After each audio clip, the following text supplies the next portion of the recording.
احتشام کو بھی پتہ لگ گیا تھا کہ اس کی ماں کا انتقال ہو گیا ہے۔ جب بھی یہ حسین سی لڑکی ہر وقت خاموش اور اداس رہتی ہے۔ آہستہ آہستہ عائزہ احتشام کے دل میں جگہ بنانے لگی تھی۔ ایک ہی گھر میں رہنے کی وجہ سے اکثر دونوں کا سامنا ہو جاتا تھا، مگر عائزہ نے کبھی اس کی جانب نظریں اٹھا کر نہیں دیکھا تھا۔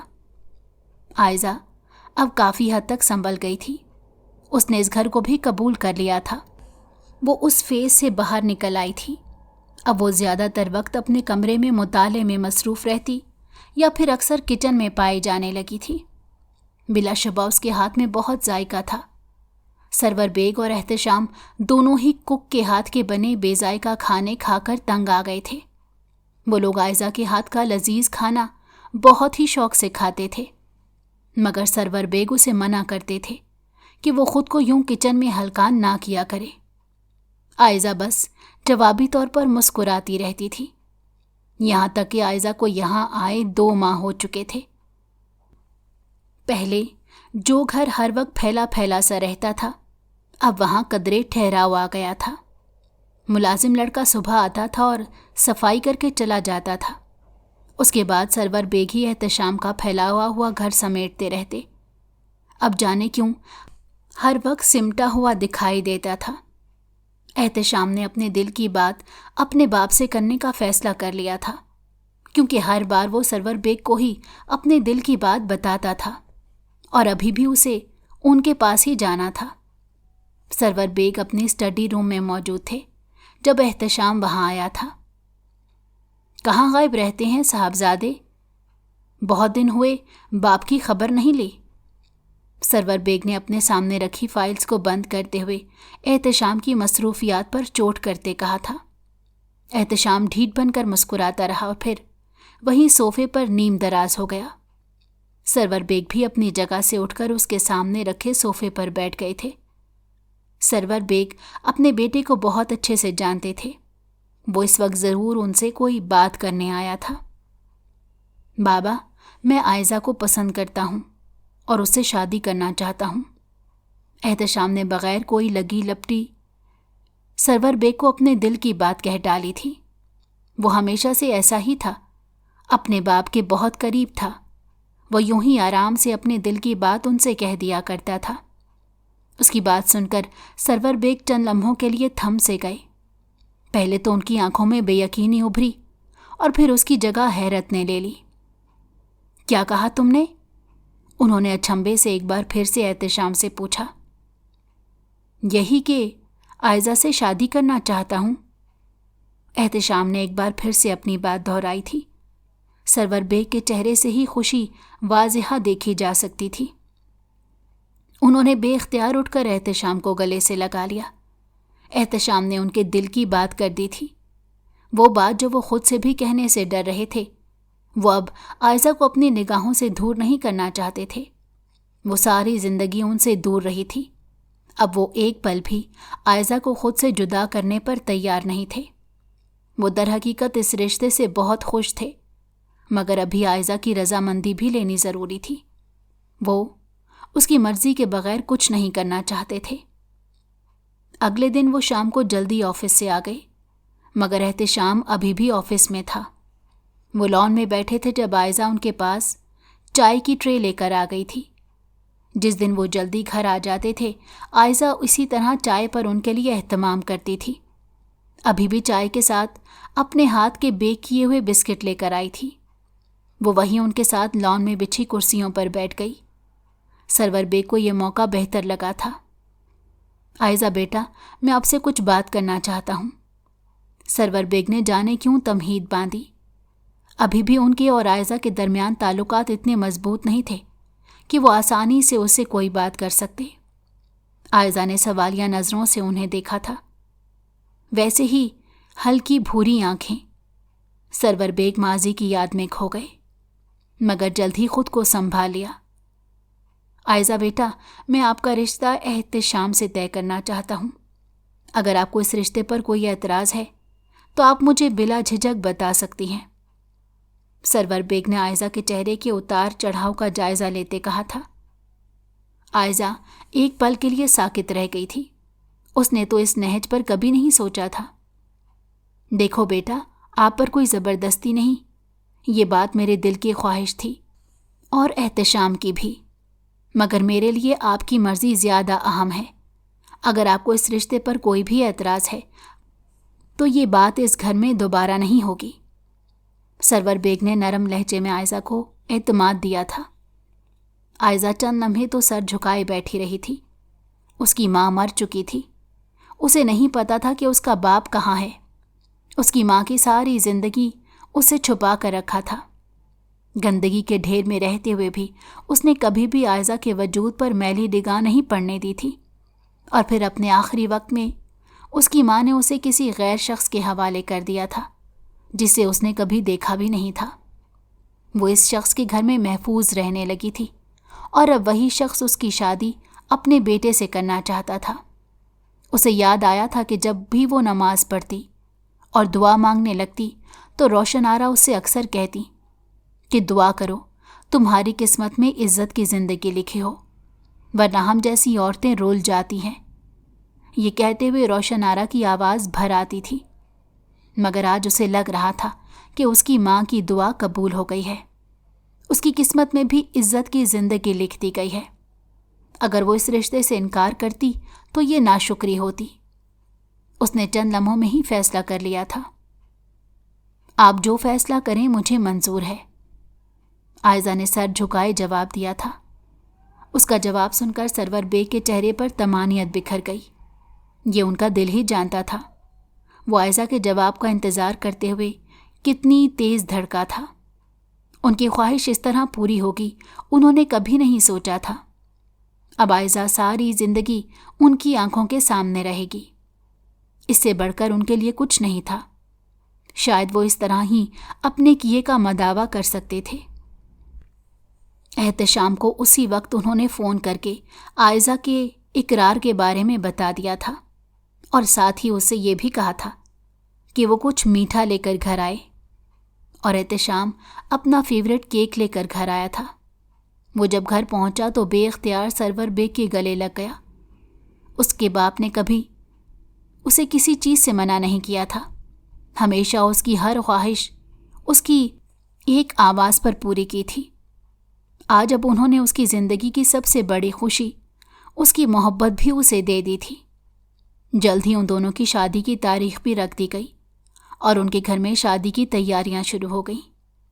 احتشام کی ماں کا عرصہ ہوا انتقال ہو گیا تھا۔ گھر میں بس 2 باپ بیٹا ہی رہتے تھے۔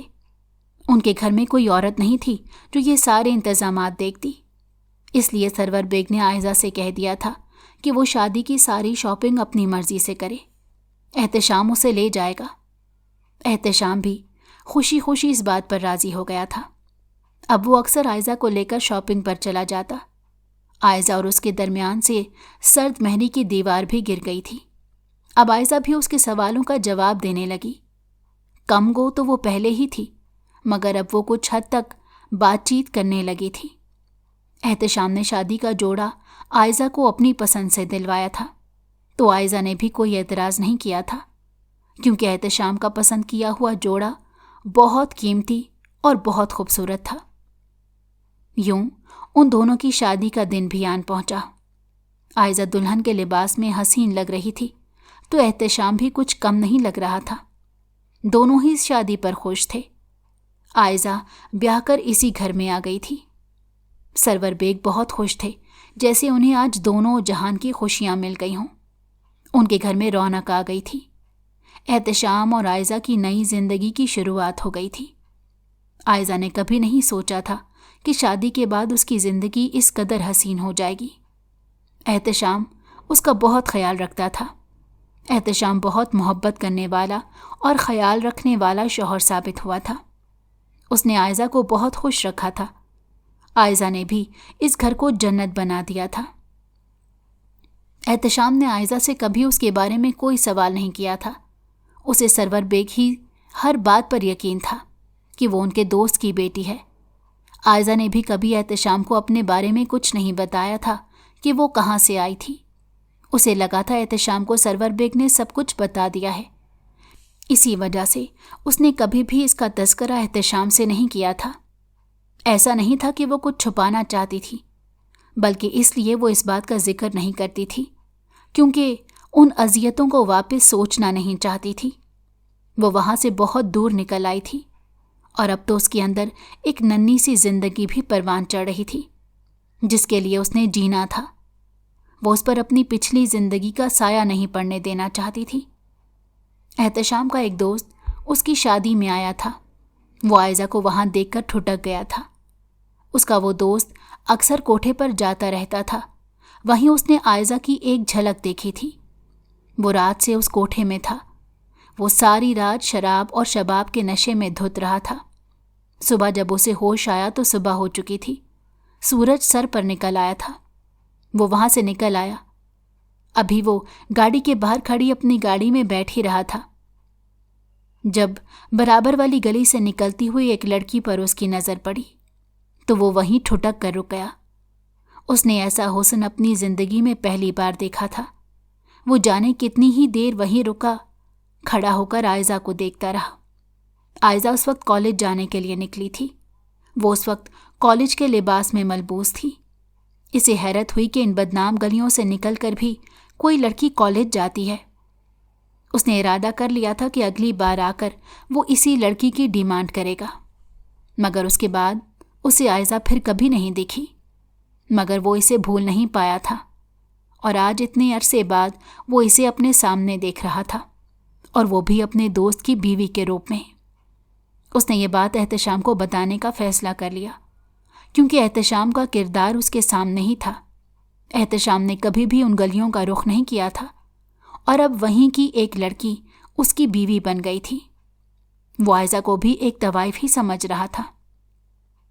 اس کے وہم و گمان میں بھی نہیں تھا کہ ان گلیوں میں رہنے والی کوئی لڑکی نیک اور پارسا بھی ہو سکتی ہے۔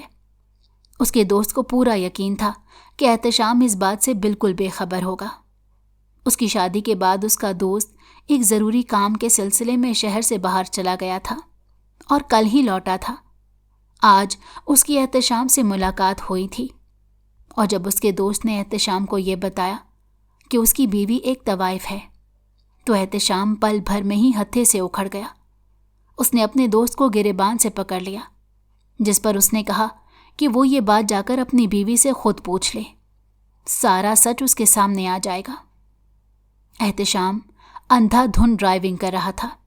اس کے کانوں میں اپنے دوست کے الفاظ گونج رہے تھے کہ تمہارا نکاح تو کوٹھے پر پلنے والی لڑکی سے ہوا ہے۔ احتشام کی آنکھیں ضبط کے مارے سرخ ہو چکی تھیں۔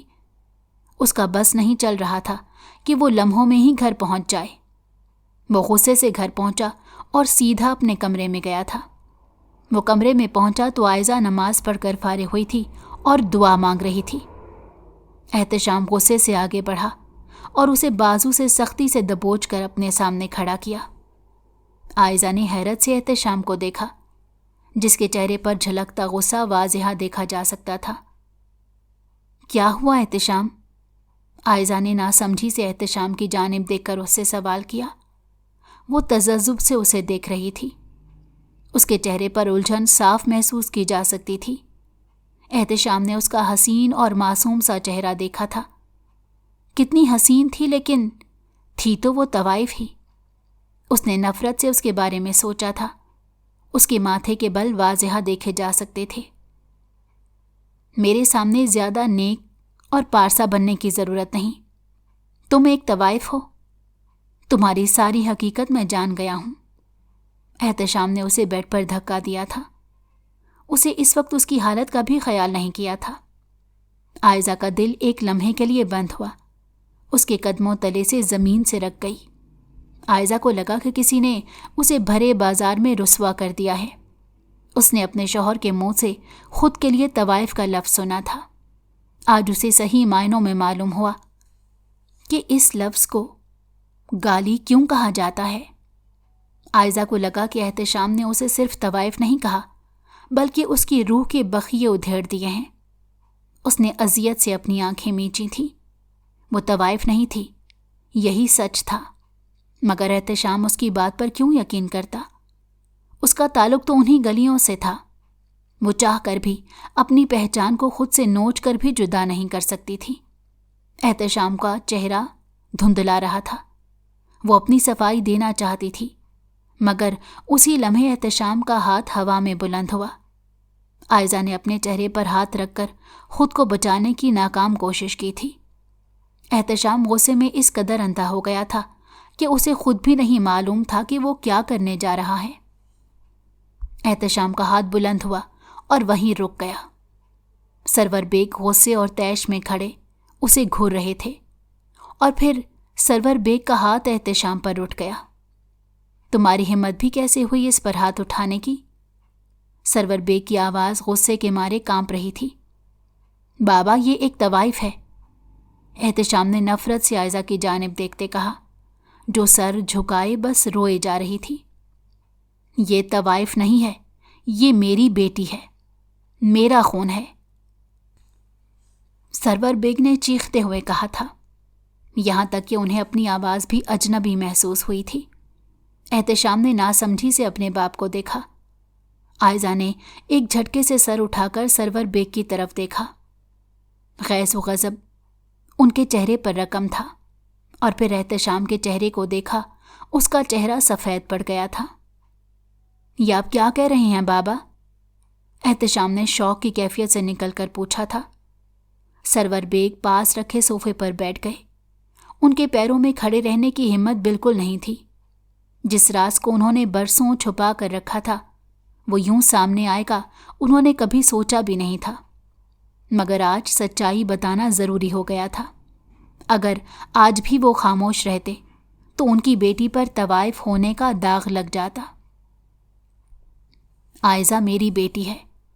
اس کی ماں روشن آرا سے میری ملاقات ایک کوٹھے پر ہوئی تھی۔ میرا دوست مجھے وہاں زبردستی لے گئے تھے، اور وہیں میں نے روشن آرا کو دیکھا تھا۔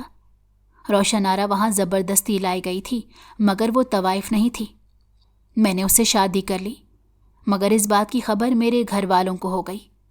گھر میں ایک کوہرام مچ گیا، اور مجھے روشن آرا سے دستبردار ہونا پڑا، کیونکہ میں پہلے ہی شادی شدہ تھا۔